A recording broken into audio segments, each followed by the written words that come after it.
কাঁধে তার চামিচগুলি রান্না বান্নার। এই যে সে জঙ্গলের ভিতরে ঢুকে পড়লো, ঠিক আছে। এই যে সে জঙ্গলে চলে গেল, তার বাড়ি কিন্তু ওই জঙ্গলে, ঠিক আছে।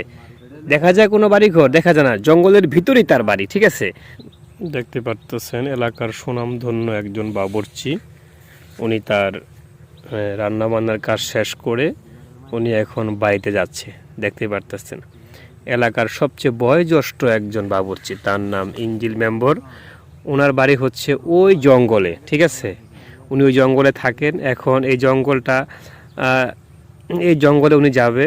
তো জঙ্গলে যাওয়ার আগে ওনার একটা নদী পড়ে, উনি এই নদীটা পাড়ি দিচ্ছে। দেখতে পারতেছেন হাতে জুতা এবং তার কাঁধে যে রান্নাবান্নার যে চামিচ থাকে, ঠিক আছে, আগার বাগার, এগুলি নিয়ে উনি তার জঙ্গলে যে বাড়ি ওই বাড়িতে সে যাচ্ছে। দেখতে পারতেছেন সে নদী কিন্তু পাড়ি দিল, ঠিক আছে। তার জুতা হাতে, কাঁধে তার চামিচগুলি রান্নাবান্নার। এই যে সে জঙ্গলের ভিতরে ঢুকে পড়লো, ঠিক আছে।